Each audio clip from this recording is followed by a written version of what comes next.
प्रवीण जी, यहाँ मैं आपसे जानना चाहूंगी कि जिस तरह रंजीत जी बता रहे हैं कि हमें टेक्नोलॉजी की भी जरूरत होगी अगर चीन से कम्पीट करना है, तो ट्रेडर्स एसोसिएशन जो है या हमारे उद्योग हैं वो किस तरह की सपोर्ट की सरकार से उम्मीद कर रहे हैं अगर उन्हें चीनी गुड से कम्पीट करना है तो? पूर्णिमा जी, मैं रंजीत जी की बात से पूरी तौर पर सहमत हूँ और हमने सरकार को भी ये कहा है और अनेक मंचों पर हम कह रहे हैं कि अब हमें चाइना के अभी जैसे रंजीत जी बता रहे थे कि वो हमारी बाह मरोड़ सकता है, मैं इस बात से पूरी तरीके से सहमत हूँ।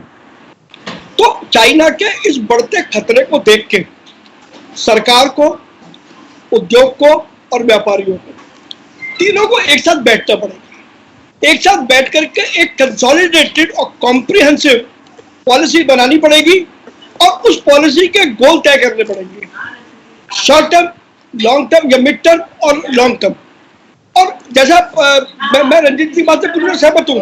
पहले बिजली के ट्रांसफार्मर हमारे यहाँ बन रहे थे, एपीआई 100% हमारे यहाँ बन रहा था। चाइना ने बहुत पहले इस बात को भापा और हिंदुस्तान के बाजार पर, हिंदुस्तान की मैन्युफैक्चरिंग पर कंट्रोल करने के लिए धीरे धीरे करके उसने हमें अपने सामान का आदी बना दिया, जिसका कारण यह है कि आज हम यहाँ तक सोच रहे हैं कि अगर हम चाइना का ज्यादा बहिष्कार करेंगे तो फिर चाइना हमारी बात तो नहीं मरोड़ देगा। एक तरीके से कहीं ना कहीं हमारे देश की सॉवरेनिटी पर सीधे तौर पर यह हमला है। तो हमें इन तीनों वर्गों को, सरकार, उद्योग और व्यापारी, इनको बैठ करके बात करनी पड़ेगी। पहले वो आइटम लिस्ट करने पड़ेंगे जिनको हम शॉर्ट टर्म में अपने यहाँ उनकी कैपेसिटी को ऑगमेंट कर सकते हैं, मिड टर्म में किसके कर सकते हैं, लॉन्ग टर्म में किसके कर सकते हैं। इसके अलावा हमें ऑल्टरनेट चाइना के खोजने पड़ेंगे कि जब तक हम अपने इस इंफ्रास्ट्रक्चर को डेवलप करें, चाइना के अलावा और कौन से देश हो सकते हैं जहां से हम सामान लें। उसमें एक उदाहरण मैं दे सकता हूं कि जो इलेक्ट्रॉनिक के कंपोनेंट है, निकलते हैं तो चाइना का विकल्प ताइवान है।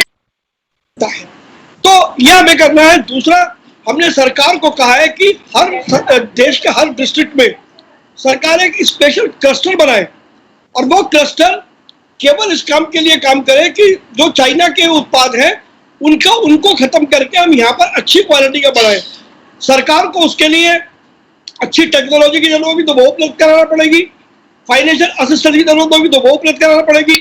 और सरकार के अंदर जो ब्यूरोक्रेटिक सिस्टम है कि आपको सिंगल विंडो परमिशन सरकार को देनी पड़ेगी।